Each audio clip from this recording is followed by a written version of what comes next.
Welcome to me ఇంటి నేస్తం Lavanya. Upcoming రివ్యూలోకి వెళ్ళిపోదాం.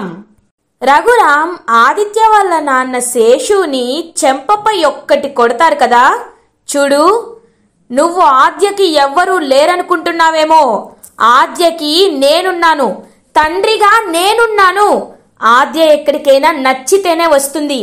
తన్ని బలవంతంగా తీసుకు వెళ్ళాలి అని అనుకుంటే ప్రాణాలు తీస్తా అని రఘురామ్ చాలా గట్టి కోటింగ్ ఇస్తారనమాట శేషుకి. శేషు రఘురామ్ని కొట్టడానికి వెళ్తూ ఉంటే ఆదిత్య ఆపేస్తాడు. డాడీ వద్దు డాడీ, ఆగు డాడీ అని చెప్పి ఇంకలా ఆపేస్తాడనమాట. రఘురామ్ దగ్గరికి వెళ్లకుండా ఆదిత్య, శివరామ్ ఇంకా వెంటనే శేషుని ఆదిత్యని ఇద్దరిని అక్కడి నుండి బయటికి గెంటేస్తారు. చూడు, ఆద్య నా ఇంటి ఆడపిల్ల. ఆద్య గురించి బలవంతం చేస్తే ఊరుకునేదే లేదు. తను ఎవరిని చేసుకోవాలి, ఎప్పుడు పెళ్లి చేసుకోవాలి అనేది తన ఇష్టం. కేవలం మాట ఇచ్చినంత మాత్రాన ఇష్టాలు మారిపోవు, ఏమీ మారిపోదు. ఆద్య పెదనాన్న నాకు ఇతనంటే ఇష్టం, నేను ఇతన్ని పెళ్లి చేసుకుంటానంటే నువ్వు ఒప్పుకున్నా లేకపోయినా నేను ఆదిత్యకి ఇచ్చి ఆద్యని పెళ్లి చేస్తాను. ఒకవేళ తను వేరే వాళ్ళ పేరు చెప్తే వేరే వాళ్ళకే ఇచ్చి పెళ్లి చేస్తాను. ఆద్య ఎక్కడున్నా సంతోషంగా ఉండడమే నాకు కావాలి. నిన్ను చూస్తుంటే ఇంకా ఇప్పుడే పెళ్లి కూడా అవ్వలేదు, అప్పుడే నా కోడలు నువ్వు నేను చెప్పినట్టే వినాలి అని ఘరానాగా మాట్లాడుతున్నావు. అసలు నువ్వు ఒక మనిషివేనా అని అంటారు రఘురామ్. ఏయ్ రఘురామ్, నోరు జారుతున్నావు అని అంటాడు శేషు. చి ఊరుకో, నీలాంటి వాళ్ళకి మర్యాద ఇచ్చేదేంటి? నీలా విలువలు లేని వాళ్ళకి, బంధాల విలువలు తెలియని వాళ్ళకి మేము పూచిక పుల్లతో కూడా లెక్క చేయం. వెళ్ళు, మా ఆద్య రావాలంటే అప్పుడు నిన్ను పిలుస్తాను, అప్పటి వరకు ఈ ఇంటి మోహం కూడా చూడొద్దు అని చెప్పి ఇంకా రఘురామ్ అయితే అలా గెంటేస్తారు శేషుని.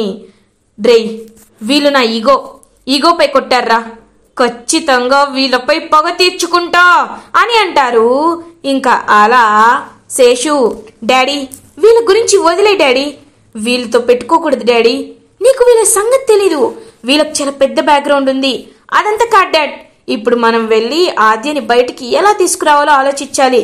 ఆద్య పెళ్లి జరిపిస్తేనే వస్తానంటున్నాడు, ఇప్పుడు మనకి ఏంటి డాడ్ పరిస్థితి అని అడుగుతాడు. ఆదిత్య, నాకు దాని దగ్గర ఒక ప్లాన్ ఉందిరా. ముందు ఆ శ్రీనుగాడే ఇదంతా చేశాడనడానికి మన దగ్గర బలమైన సాక్ష్యం ఉండాలి. అప్పుడు శ్రీనుని అసహించుకుంటుంది. పోలీసులు శ్రీనుని అరెస్ట్ చేసి తీసుకువెళ్తారు. బాడీ దొరక్కపోయినా నదిలో కొట్టుకుపోయిందని నిర్ధారించుకుంటారు. తర్వాత ఆదిత్య అయిన నిన్ను ఆ ఆద్య పెళ్లి చేసుకుంటుంది. ఆ శ్రీనుగాడి మీదకి కొంతమంది మనుషులు కావాలి అని చెప్పి ఇంకా అలా అక్కడి నుండి వెళ్ళిపోతారు శేషు. ఇది ఇలా ఉండగా నైట్ అవుతుంది. అస్మితకి ఫర్ ద ఫస్ట్ టైం శౌర్యపై లవ్ క్రియేట్ అవుతుంది. తను ఎంత చెడ్డదైనా తనకి శౌర్యకి ఎంత అన్యాయం చేసినా శౌర్య తన్ని కాపాడిన తీరు అనేది అస్మిత చాలా ఇంప్రెస్ అవుతుంది. ఇంకా శౌర్యకి కాల్ చేస్తూ ఉంటుంది, కానీ శౌర్య మాత్రం అస్సలు కాల్ లిఫ్ట్ చేయరు. ఎన్నిసార్లు చేస్తున్నా ఎందుకు అస్మిత కాల్ కట్ చేస్తున్నా ఫోన్ చేస్తూనే ఉంది అని చెప్పి చాలా చిరాగ్గా ఉంటాడనమాట శౌర్య. ఇంకా శౌర్య రామలక్ష్మికి ఫోన్ చేస్తున్నా రామలక్ష్మి పాపం ఫోన్ లిఫ్ట్ చేయదు, ఎంతలా చేస్తున్నా ఫోన్ లిఫ్ట్ చేయదు. సార్, మీరు ఎంత అనుకున్నా మన మధ్య బంధం తెగిపోయింది సార్ అని చెప్పి ఏడుస్తూ ఉంటుంది రామలక్ష్మి. ఇంకప్పుడే అస్మిత అన్నిసార్లు కాల్ చేసేసరికి శౌర్య చిరాగ్గా అస్మిత కాల్ని లిఫ్ట్ చేస్తారు. ఎందుకు నేను కాల్ కట్ చేస్తున్నా, పదే పదే చేస్తున్నావు అని అడుగుతారు శౌర్య. ఏంటి సార్ విసుక్కుంటున్నారు, నేను మీతో మాట్లాడాలని చేశాను సార్ అని అంటుంది అస్మిత. నువ్వు నాతో మాట్లాడడానికి, కబుర్లు చెప్పడానికి నాకు అవసరం లేదు. రామలక్ష్మి నన్ను అపార్థం చేసుకుంది. నేనంటే ఏంటో రామలక్ష్మికి తెలిసేలా చెయ్యాలి అని అంటారు శౌర్య. సార్, అదెంత పని సార్, అయినా మీకెందుకు? ఈ విషయాన్ని నేను డైరెక్ట్గా రామలక్ష్మికే చెప్తాను, మీరు ఏమీ బాధపడకండి సార్, నేను చూసుకుంటాను కదా అని రామలక్ష్మికి ఫోన్ చేస్తుందనమాట అస్మిత. ఇది ఇలా ఉండగా రామలక్ష్మి చాలా చిరాగ్గా ఉంటుంది, అటు ఇటు తిరుగుతూ ఉంటుంది. ఇంకా అలా తన కాల్ అస్మిత కాల్ రాగానే ఫోన్ పక్కకు పెట్టేస్తుంది. అయినా కంటిన్యూస్గా అస్మిత కాల్ చేసేసరికి హలో ఏంటి కాల్ కట్ చేస్తున్నావు అని అడుగుతుంది. కట్ చేస్తున్నాను అంటే ఒక ముఖ్యమైన విషయం చెప్పాలి అని అర్థం. ఆ విషయం నా నోటి నుండి నీ చెవులకి తాకాలి అని అర్థం. అందుకే కాల్ చేశాను అని అంటుంది. అలా ఇంకా అస్మిత మాటలకి విషయమా ఏంటది అని అడుగుతుంది రామలక్ష్మి. ఏంటంటావేంటి రామలక్ష్మి, చాలా ముఖ్యమైన విషయం. అయినా నువ్వు చాలా లక్కీ తెలుసా, శౌర్య సార్ నిన్ను ప్రేమిస్తున్నారు అని అంటుంది. ఇప్పుడు అదంతా ఎందుకు, అయినా నిన్ను కదా ఆయన ప్రేమిస్తుంది అని అంటుంది రామలక్ష్మి. చూడు రామలక్ష్మి, నువ్వు ఏం విన్నావో ఏం చూసావో దాని గురించి నేను మాట్లాడట్లేదు, కానీ నేను ఇంతకు ముందే ఒక 2-3 అవర్స్ బ్యాక్ ఒక విషయాన్ని రియలైజ్ అయ్యాను అని అంటుంది అస్మిత. ఏంటది అని అడుగుతుంది. అలా ఇంకా రామలక్ష్మి, అది ఏంటి అంటే నేను శౌర్య సార్ని ప్రేమిస్తున్నాను, చాలా చాలా డీప్గా ప్రేమిస్తున్నాను. ఎందుకంటే ఇన్నాళ్ళు నీపై పంతంతోనే శౌర్య సార్కి దగ్గరయ్యాను. నీకు శౌర్య సార్ అంటే అసహ్యం పుట్టేలా అన్ని సాక్ష్యాలని క్రియేట్ చేశాను. కానీ ఇప్పుడు మాత్రం నిజం చెప్తున్నాను, నేను శౌర్య సార్కి చాలా అన్యాయం చేశాను. సార్కి నేను ఎన్నో చేశాను, కానీ ఆయన నా ప్రాణాలు పోయే సిచ్యువేషన్లో ఉన్నప్పుడు నన్ను కాపాడి నా ప్రాణాలని రక్షించిన ఆపద్బాంధవుడు అయ్యారు. అలాంటి భర్త అందరికీ దొరకరు కదా. అందుకే ఇప్పుడే మా డాడీతో చెప్పాలనుకుంటున్నాను. రేపు ఆయన్ని పిలిచి పెళ్లి సంబంధం మాట్లాడతానంటున్నారు అని అంటుంది అస్మిత. ఇంకా ఏడుస్తూ ఉంటుంది రామలక్ష్మి. ఏంటి రామలక్ష్మి ఏడుస్తున్నావా? వద్దు నువ్వు ఏడవద్దు. ఎందుకంటే ఇంతటి అదృష్టం దొరకనందుకు బాధపడుతున్నావులే, కానీ నాకెందుకు అదంతా. సరే నీ బ్లెస్సింగ్స్ నాకు కావాలి రామలక్ష్మి అని కాల్ కట్ చేస్తుంది అస్మిత. రామలక్ష్మి పాపం ఒక్కసారిగా కుప్పకూలి ఏడుస్తూ ఉంటుంది. ఇంకా అలా శౌర్య రామలక్ష్మితో అస్మిత ఏం మాట్లాడుతుందా అని చెప్పి అస్మితకి కాల్ చేస్తారు. అస్మిత, ఏంటి మీ డాడీ నాకు కాల్ చేసి రేపు ఇంటికి రమ్మంటున్నారు, ఏం ప్లాన్ చేస్తున్నావు అస్మిత అని అడుగుతాడనమాట.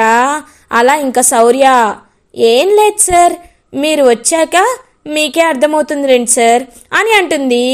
అలా ఇంకా తనైతే అస్మిత ఇంకా అలా చూస్తూ ఉంటాడనమాట శౌర్య. ఇది ఇలా ఉండగా మార్నింగ్ అవుతుంది. ఆద్య ఇంకా చాలా బాధపడుతూ పెదనాన్న మా డాడీ అని చెప్పి ఏడుస్తూ ఉంటుంది. ఇంకా అప్పుడే కొంతమంది పని వాళ్ళు అనేవాళ్ళు ఇంటికి వస్తారనమాట. ఇంక ఇంటికి వచ్చి, అయ్యా మొత్తం నాదంతా గాలించామయ్యా, కానీ ఎక్కడ మీరు చెప్పిన ఆయన ఆచూకీ కనబడలేదు, మీరు ఎందుకు ఇలా కనబడలేదో అర్థం కావట్లేదు అయ్యా అని చెప్పి వాళ్ళు అడుగుతూ ఉంటారు. అవునా, అయితే దీనికి కారణం ఏమై ఉంటుంది అని అడుగుతారనమాట.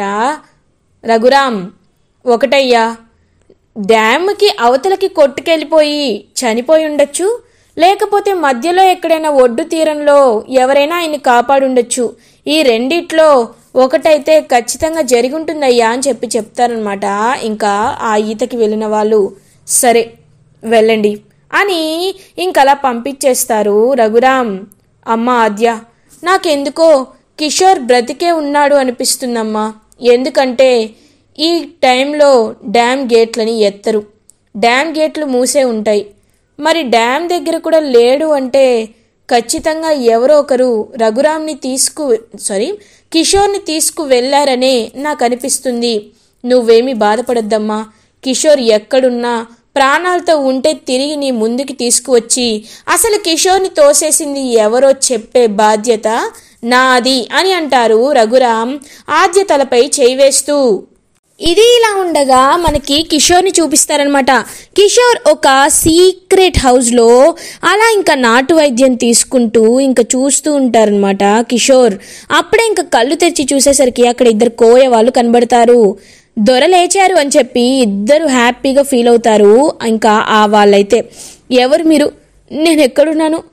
ఆద్య, అమ్మ ఆద్య అని అంటారు. దొరా, మీరిప్పుడు మా ఇంట్లోనే ఉన్నారు. మాది ఒక గూడెం. మీరు నదిలో కొట్టుకుంటూ వచ్చారు. దెబ్బలు చూస్తే బాగా తగిలాయి.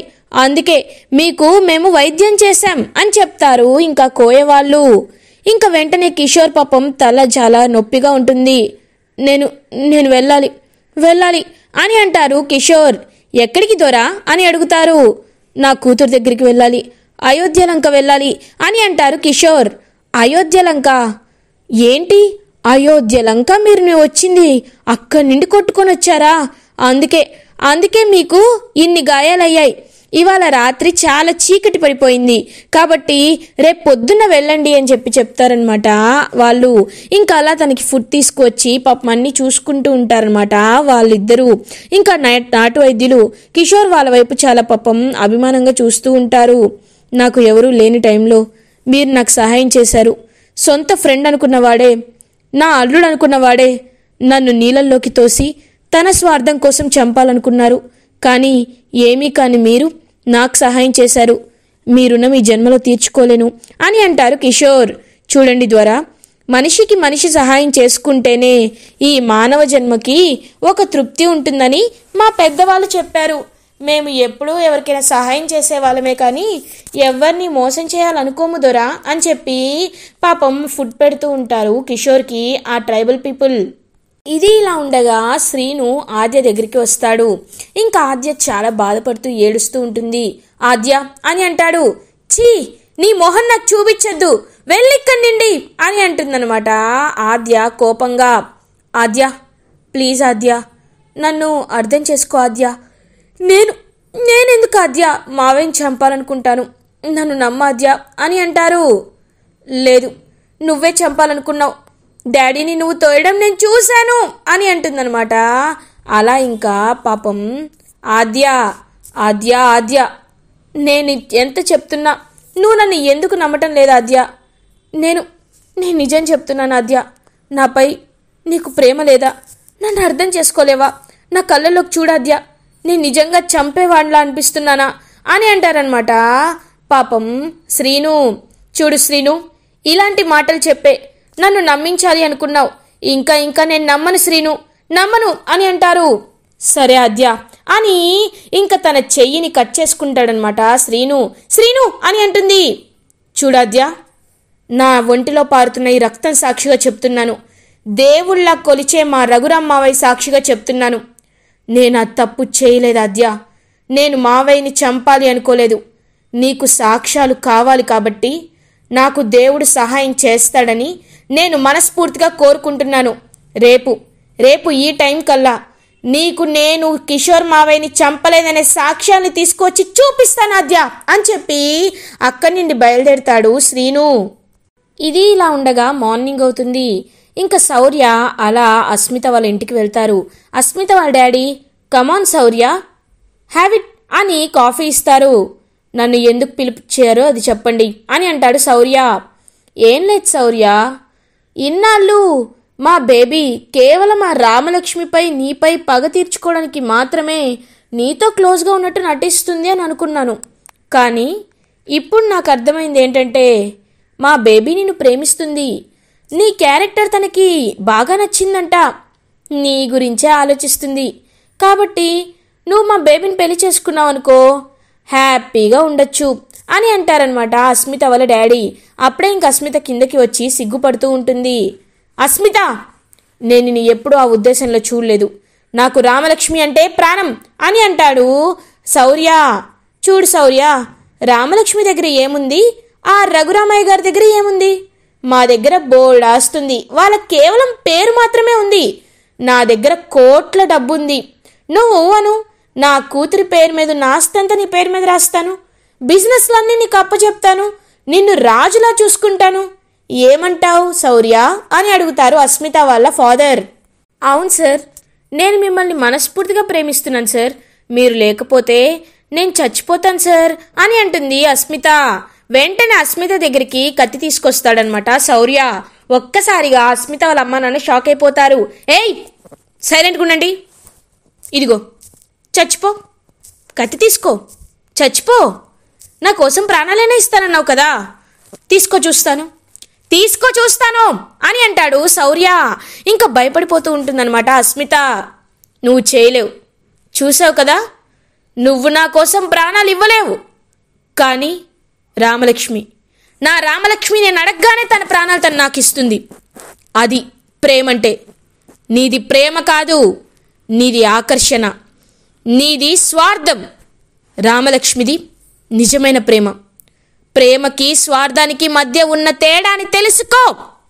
ఇప్పటికైనా నిజంగా నువ్వు నన్ను ప్రేమిస్తున్నాను అనుకుంటున్నావు కాబట్టి అది మర్చిపోయి జరిగిందేంటో రామలక్ష్మికి చెప్పు. అప్పుడే ఒక వ్యక్తిగా అయినా నేను నిన్ను గౌరవిస్తాను అని అంటారు శౌర్య. ఏయ్, మా బేబీ పైన చెయ్యేస్తావా అని అంటారు అస్మిత వాళ్ళ డాడీ. డాడ్, వద్దు డాడ్, మీరు శౌర్య సార్ని ఏమీ అనద్దు. సార్, ఇన్నాళ్ళు అజ్ఞానంతో నా కళ్ళు మూసుకుపోయాయి సార్. కానీ మీరు రామలక్ష్మిని ఇంతలా ప్రేమిస్తున్నారని, రామలక్ష్మి మిమ్మల్ని ఇంతలా ప్రేమిస్తుందని నేను అస్సలు అనుకోలేదు సార్. మీ కోరిక మేరకే ఖచ్చితంగా నేను జరిగిందంతా రామలక్ష్మికి చెప్తాను సార్, చెప్తాను అని శౌర్యతో కలిసి రామలక్ష్మి వాళ్ళ ఇంటికి బయలుదేరుతుంది అస్మిత.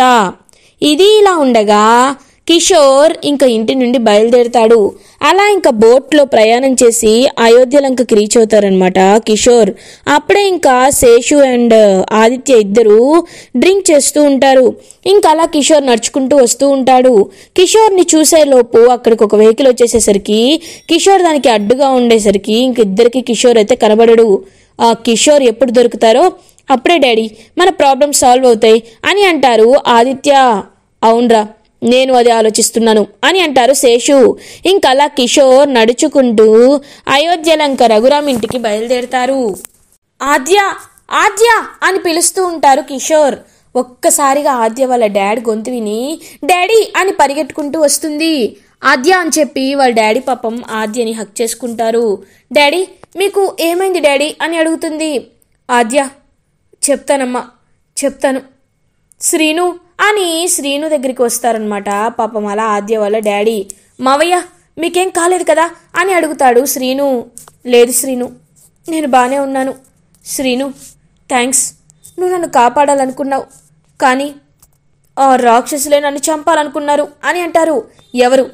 ఎవరు కిషోర్, నిన్ను ఎవరు చంపాలనుకున్నారు అని అడుగుతారు రఘురామ్. ఆదిత్య, శేషు, వాళ్ళిద్దరూ నన్ను చంపేయాలనుకున్నారు అని జరిగిందంతా చెప్తారనమాట కిషోర్.